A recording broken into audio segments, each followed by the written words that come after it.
El Kybalión. Los principios herméticos. El quinto principio es el principio de ritmo. Todo fluye y refluye. Todo tiene sus períodos de avance y retroceso. Todo asciende y desciende.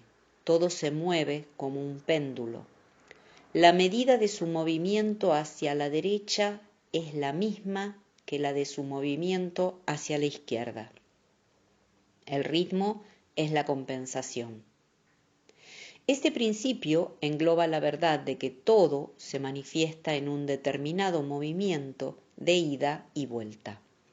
Un flujo y reflujo, una oscilación del péndulo entre los dos polos que existen de acuerdo con el principio de polaridad descrito hace un momento. Hay siempre una acción y una reacción, un avance y un retroceso, una ascensión y un descenso. Y ésta le rige para todo. Soles, mundos, animales, mente, energía, materia. Esta ley lo mismo se manifiesta en la creación como en la destrucción de los mundos, en el progreso como en la decadencia de las naciones, en la vida, en las cosas todas y finalmente en los estados mentales del hombre, y es con referencia a esto último que creen los hermetistas que este principio es el más importante.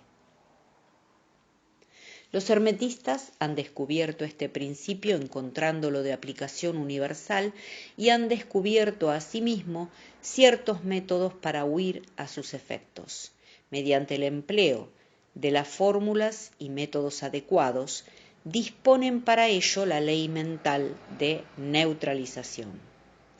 No pueden anular el principio o impedir que opere, pero han aprendido a eludir sus efectos hasta cierto grado que depende del dominio que se tenga de dicho principio. Saben cómo usarlo, en vez de ser usados por él.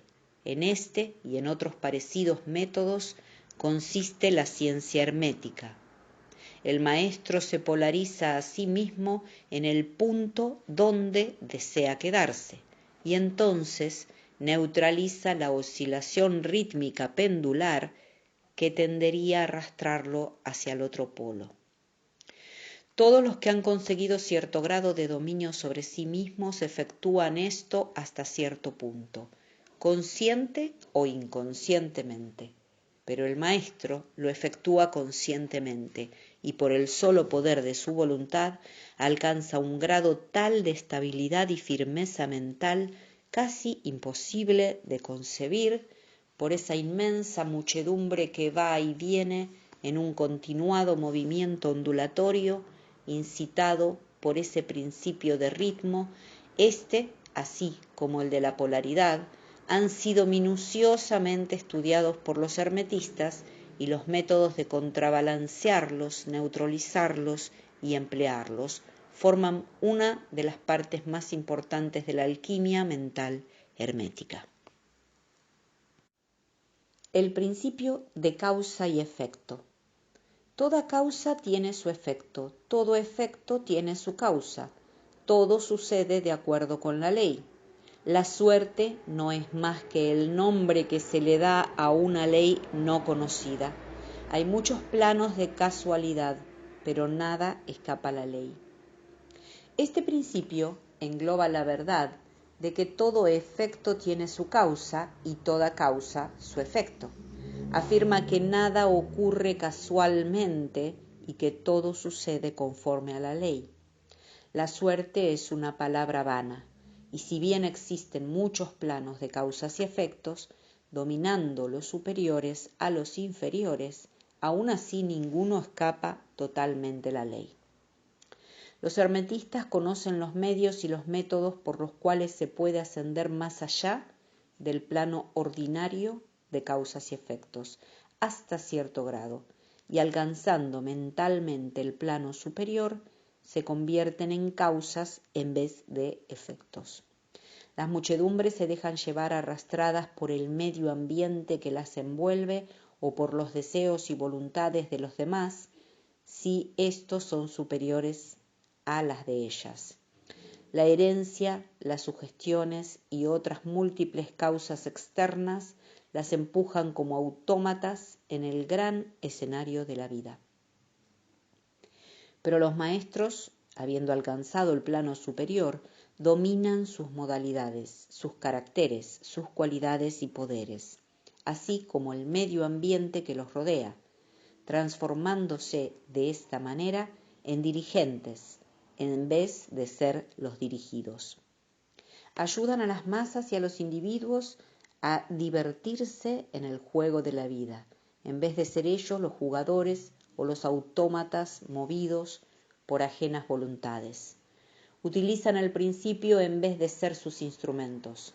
Los maestros obedecen a lo causativo de los planos superiores, a aquel en que se encuentran, pero presentan su colaboración para regular y regir en su propio plano.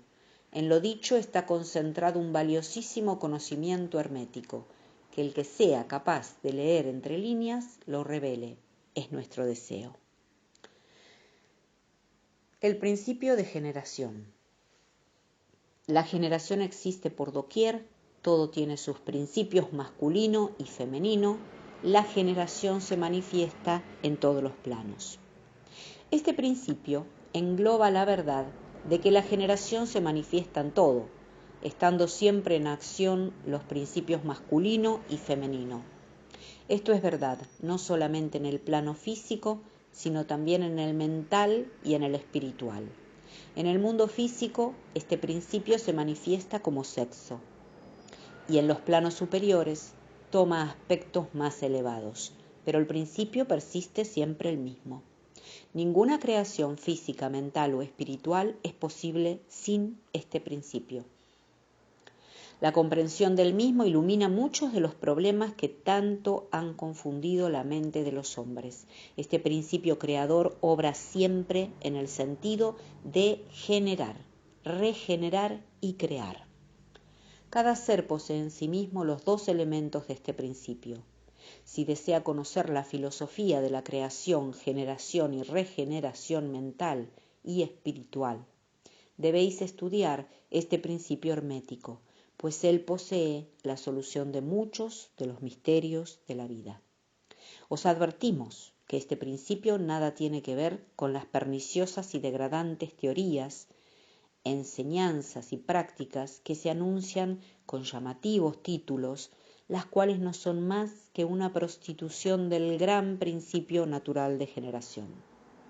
Tales teorías y prácticas no son más que la resurrección de las antiguas doctrinas fálicas, que sólo pueden producir la ruina de la mente, del alma y del cuerpo, y la filosofía hermética siempre ha elevado su verbo de protesta contra estas licencias y perversiones de los principios naturales. Si lo que deseáis son tales enseñanzas, debéis irlas a buscar a otra parte. El hermetismo nada posee sobre ellas. Para el puro, todas las cosas son puras. Para el ruin, todas son ruines.